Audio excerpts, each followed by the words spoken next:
2 days before Christmas. My neighbor accused me of stealing a package from his front porch, and within 24 hours, I went from being a guy who had never even gotten a parking ticket to someone being investigated for a crime I didn't commit. The crazy part wasn't that a package went missing, because honestly, delivery mistakes happen all the time.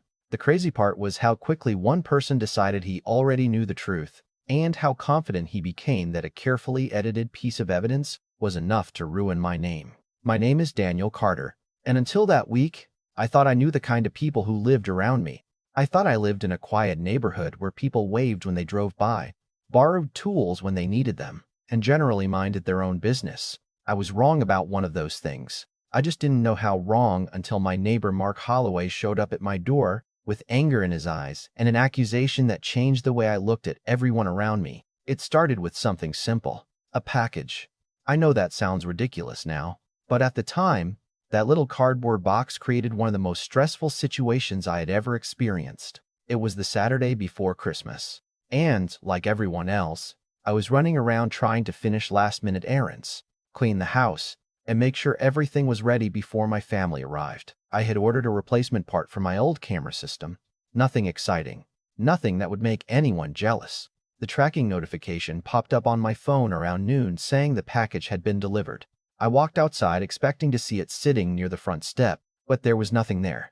I checked behind the flower pot, beside the chair, even near the garage in case the driver had left it somewhere out of sight. Nothing.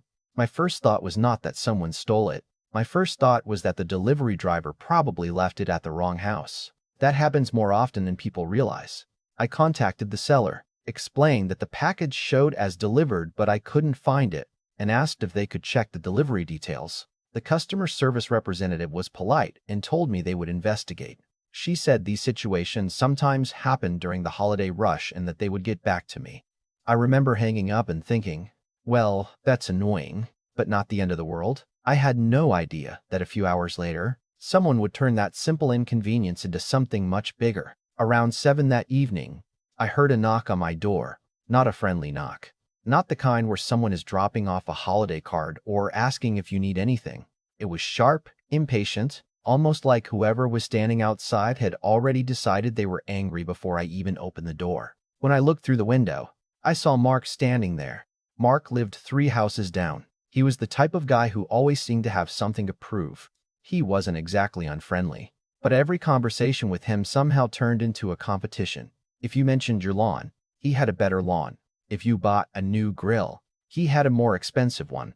If you fixed something around your house, he somehow had a story about how he could have done it faster and cheaper. I never paid much attention to it. Some people are just like that. I opened the door and barely had time to say hello before he stepped forward and pointed toward me. "You took my package," he said. For a second, I honestly thought I had misheard him. "I'm sorry, what?" I asked. He crossed his arms and looked at me like he was waiting for me to confess. "My package, the one from my porch yesterday. You took it." I stared at him because my brain was trying to catch up. "Mark, I don't know what you're talking about. I haven't touched anything from your porch." He pulled out his phone and held it up.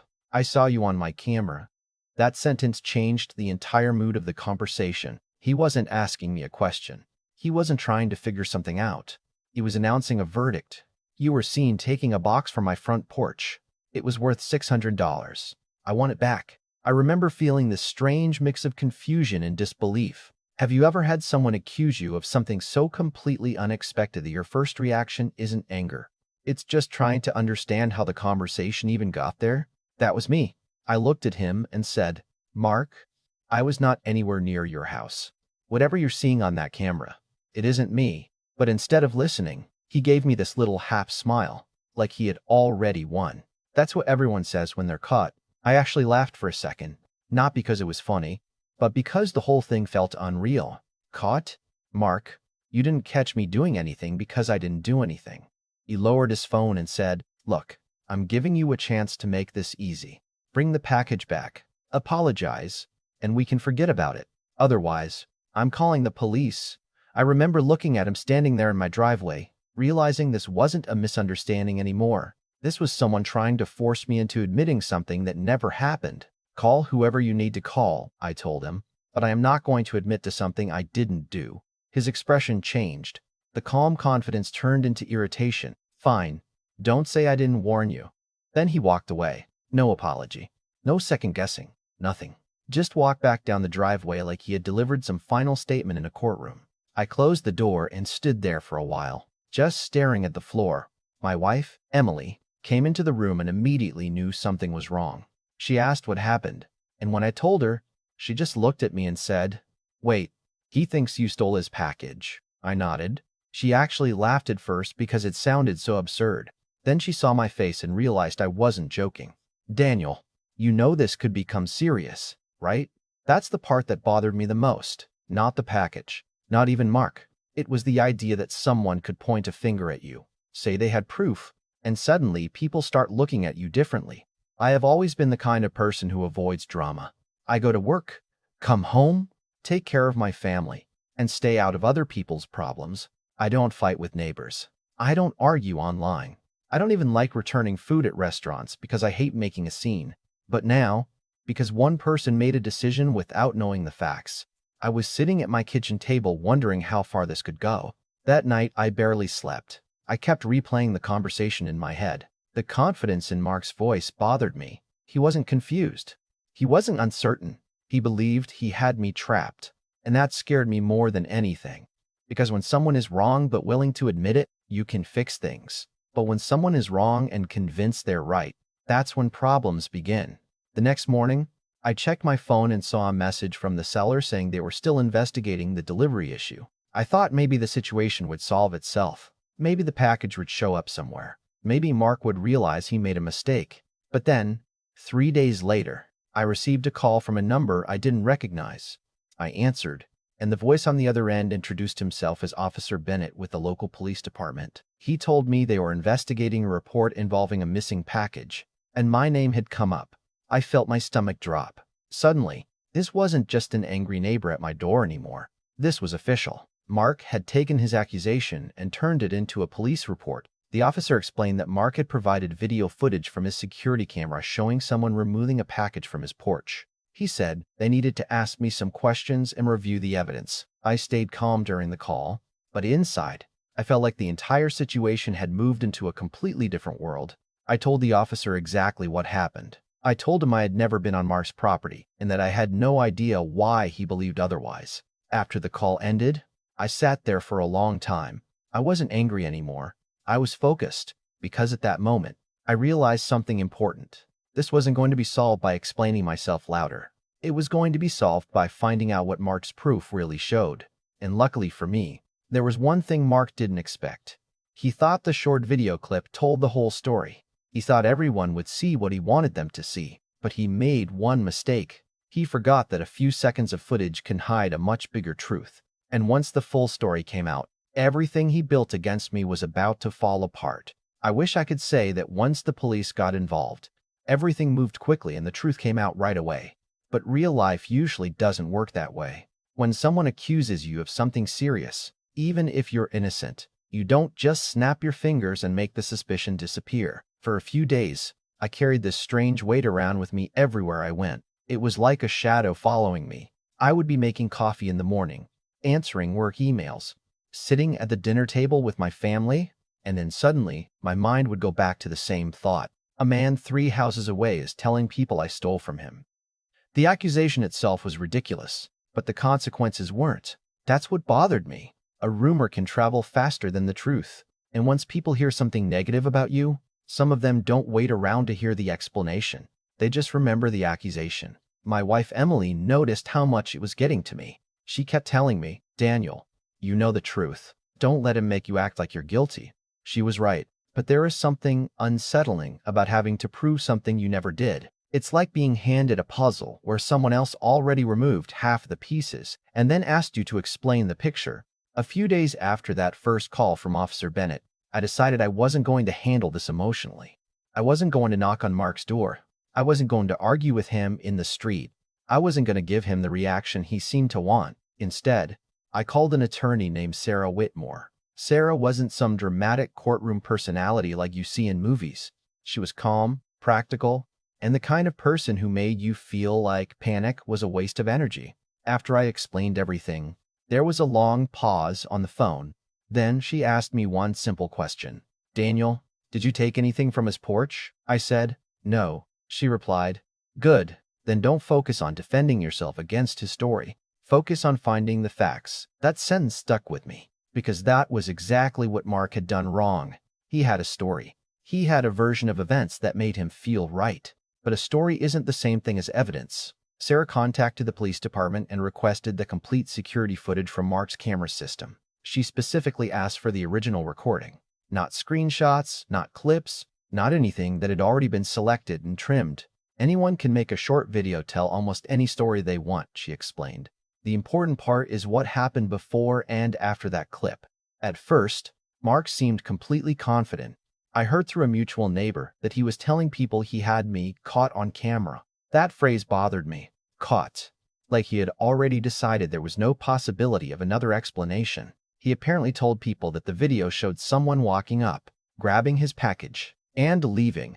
And honestly, if I had only seen the 30-second clip he provided, I might have understood why someone would think something suspicious happened. But the problem was, that wasn't the whole video. Not even close. A few days later, Sarah called me and asked me to come into her office. I could tell by her voice that something had changed. When I arrived, she didn't immediately say anything. She just opened her laptop and said, "Watch this." The video started with Mark's front porch. The timestamp showed December 21st, around 2 in the afternoon. A delivery driver pulled up, walked to the porch, and placed a medium-sized box near the front door. Nothing unusual. The driver took a picture, marked the delivery complete, and walked away.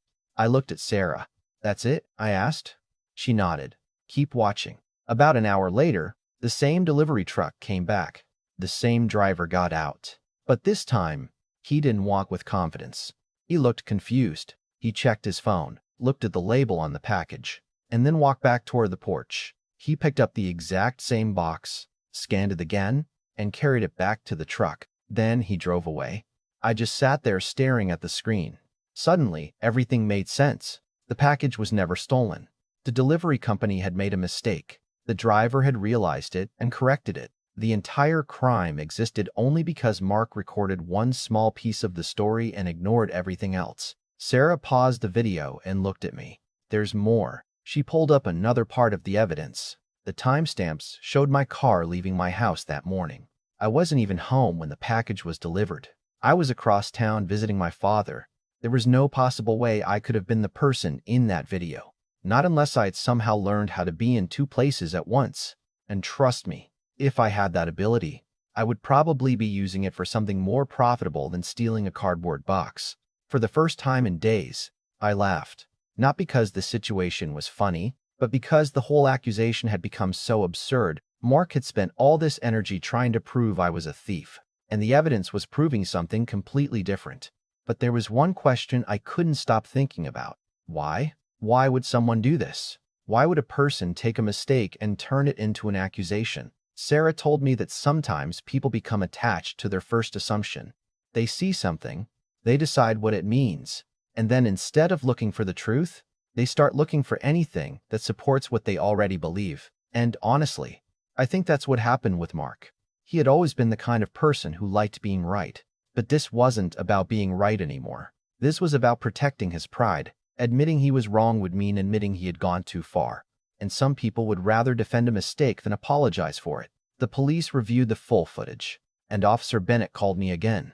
His tone was different this time, more professional, but also more understanding. He explained that the evidence changed the situation completely. He said they would be speaking with Mark about the misleading information that had been provided. I remember sitting there after that call, feeling a strange mix of relief and disappointment. Relief because the truth was finally coming out. Disappointment because this entire situation could have been avoided if Mark had simply asked me a question instead of accusing me. A few days later, we were scheduled for a hearing. I wasn't looking forward to it. Nobody enjoys sitting in a room where their character is being discussed.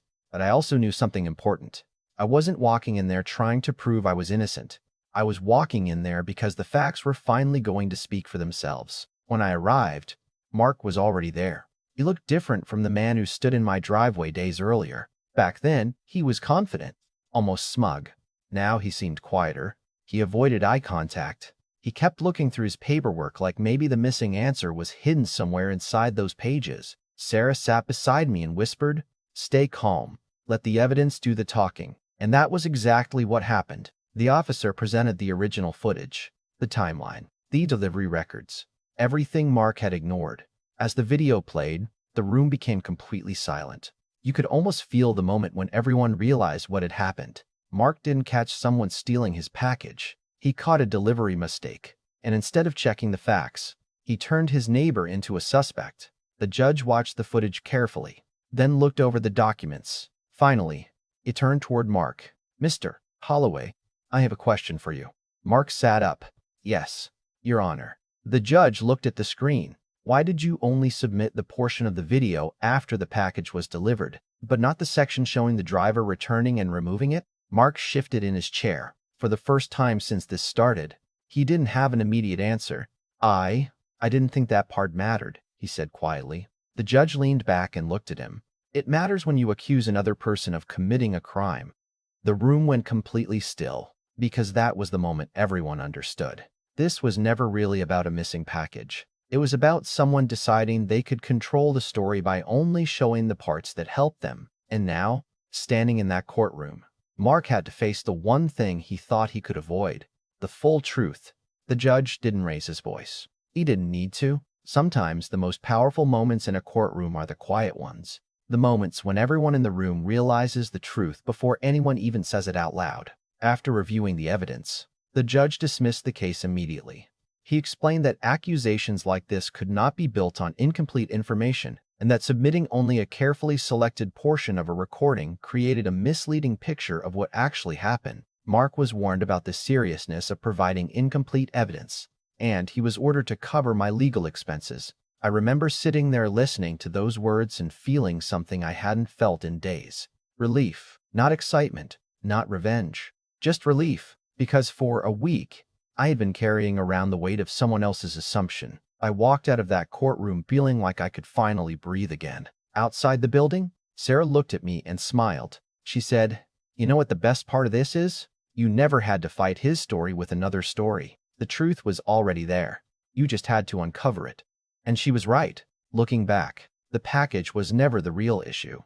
A box worth a few $100s was not what caused all of this damage. The real problem was how quickly someone was willing to turn a mistake into a judgment, and how easily a person can convince themselves they are right when they only look at the evidence that supports them. Later that same week, something almost unbelievable happened. The original package that started this entire mess finally showed up. The delivery company had corrected the mistake and brought it to the right address. But when I looked at the label, I couldn't help but laugh. It wasn't even mine. It was addressed to Mark. The same neighbor who accused me of taking his package had spent days blaming me for something that was never stolen in the first place. I stood there holding that box for a moment, thinking about how different everything could have been if he had simply knocked on my door and asked a question, instead of walking over with an accusation already prepared. I could have helped him figure it out. We could have solved it in 5 minutes. Instead, he chose a fight, and that choice cost him far more than a missing package ever could. After everything was over, things in the neighborhood changed. Some people avoided talking about it. Some quietly admitted they had been surprised by what happened. A few neighbors even apologized for believing the accusation before knowing the facts. But I also learned something important about human nature. People don't always remember the truth immediately. Sometimes they remember the drama first. That's why protecting your name matters. Not by yelling louder than everyone else. Not by trying to destroy the person who hurt you, but by staying calm and letting the facts speak. I still see Mark around the neighborhood from time to time. We don't talk much anymore. And honestly, I think that's probably for the best. Some relationships don't break because of one big argument. Sometimes they break because someone shows you exactly how they handle being wrong. And once you see that, it's hard to forget. The funny thing is, I never wanted a confrontation. I didn't want him embarrassed. I didn't want him punished. I just wanted the truth to come out. But when someone tries to damage your reputation based on a false story, you don't need anger to fight back. You need patience, evidence, and the willingness to let the truth take its time. So now I'm curious what you think. If you were in my position, would you have forgiven Mark after everything was proven wrong? Or would you feel like the damage was already done? Do you think he made an honest mistake that went too far? Or do you think he should have been held more accountable for accusing someone without checking the full facts first? Leave your thoughts in the comments because I know people have very different opinions when it comes to trust, neighbors, and justice. And if you enjoy real-life stories where the truth eventually catches up, make sure to subscribe, because there are always more stories coming where one decision, one accusation, or one hidden detail changes everything.